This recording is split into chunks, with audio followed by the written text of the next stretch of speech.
प्रस्तावना के अर्थों को जानकर संपूर्ण संविधान के भावों को जान सकते हैं।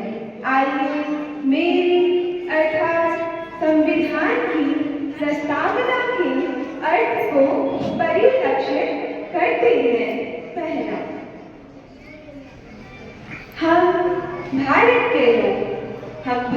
के लोग संविधान की प्रस्तावना संविधान को पढ़ रहे हैं, संकल्प ले रहे हैं। दूसरा, भारत को एक संपूर्ण प्रभुत्व संपूर्ण सत्ता देश के भीतर है, प्रभु सत्ता देश के भीतर है। हमारे देश के ऊपर किसी और की सत्ता नहीं है। हमारा देश किसी और देश का अधीन नहीं है।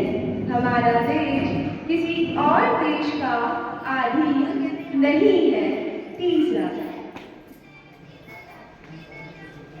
समाजवादी सब लोग बराबर हो, आर्थिक, सामाजिक, राजनैतिक व धार्मिक दृष्टिकोण से, लेकिन बराबरी करने के लिए नीति व न्याय का रास्ता अपनाया जाएगा।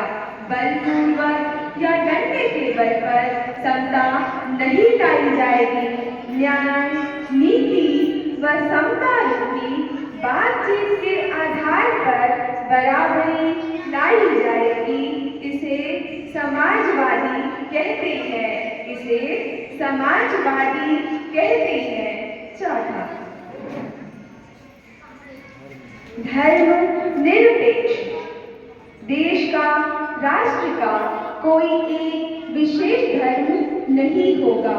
वह धर्मों के प्रति निरपेक्ष रहेगा। वह किसी का पक्षपात नहीं करेगा। देश या राष्ट्र किसी धर्म को प्राथमिकता नहीं देगा, ना ही किसी धर्म विशेष की अवहेलना करेगा। पांचवा, लोकतंत्रात्मक देश का संपूर्ण कार्यविधि लोकतांत्रिक विधि से होगा, अर्थात प्रत्यक्षदर्शी होगा। किसी भी प्रकार का दबाव या छपाव नहीं होगा, ना ही कपट होगा। प्रत्यक्ष रूप से होगा, बहुमत के आधार पर होगा। 6,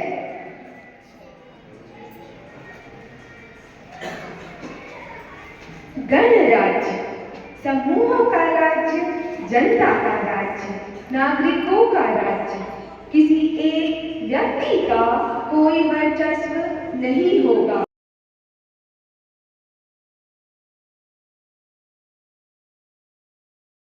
समूहों का वर्चस्व राज्य होगा। ऐसा भारत हमें बनाना है तथा उसके समस्त नागरिकों को साझा।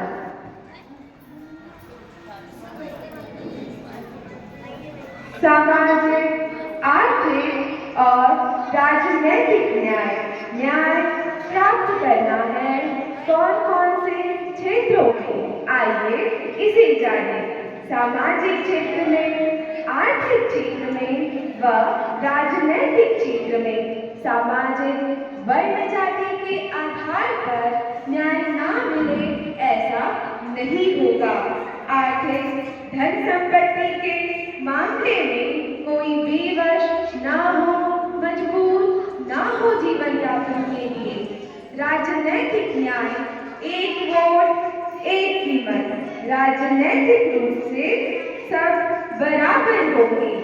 ऐसे न्याय की व्यवस्था हमारे संविधान में की गई है। 8,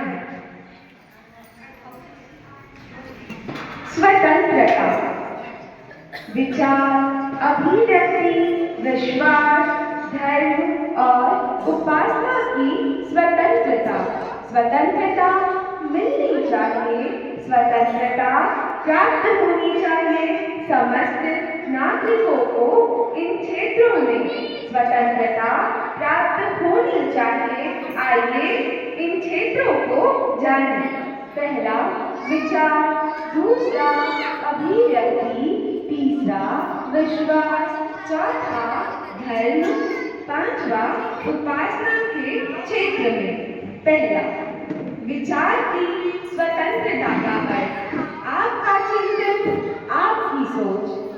दूसरा अभिव्यक्ति की स्वतंत्रता का अर्थ आप जो सोचते हैं उसे व्यक्त कर सकते हैं।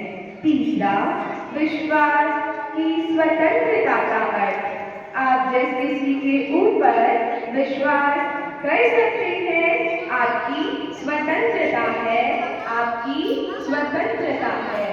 धर्म की स्वतंत्रता का अर्थ आप जिस किसी भी धर्म को मान सकते हैं, आपकी स्वतंत्रता है।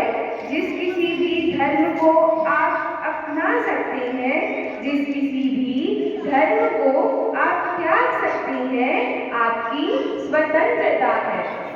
पांचवा उपासना की स्वतंत्रता का अर्थ आपको अपने इष्ट के प्रति आदर पूर्वक, सम्मान पूर्वक धार्मिक गतिविधियां अनुसरण कर सकते हैं।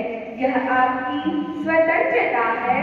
कोई किसी को बाध्य नहीं करेगा, कोई किसी को बाध्य नहीं करेगा। 9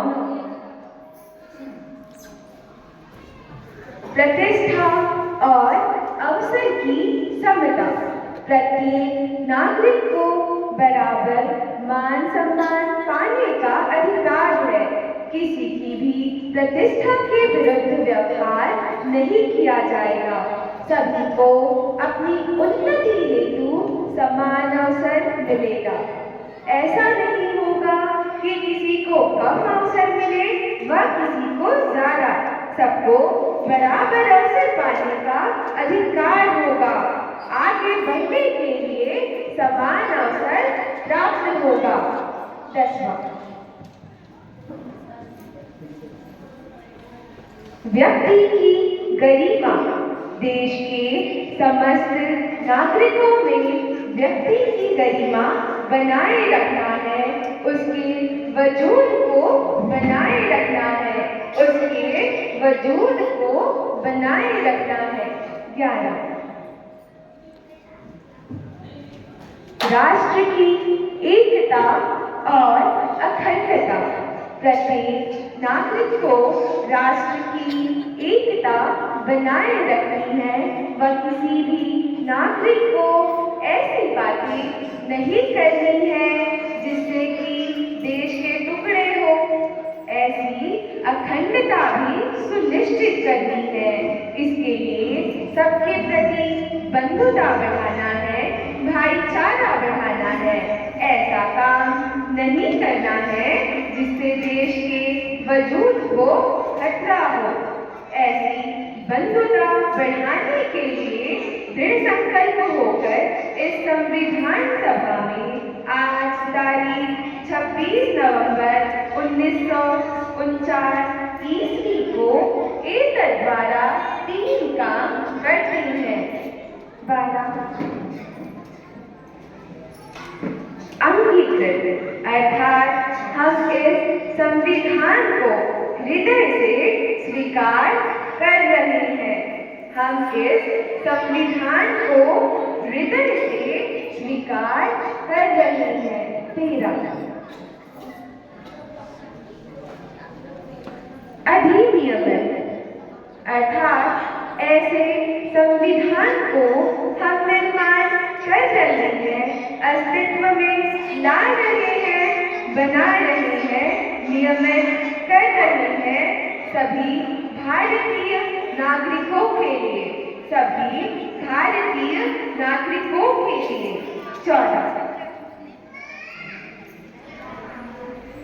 आत्मार्पण, संविधान में हम समा रहे हैं, हमें संविधान समा रहा है। संविधान में हम सबके लिए अपने आप को समर्पित कर दिया है। हम सब ने अपने आप को संविधान के लिए समर्पित कर दिया है। भारत का संविधान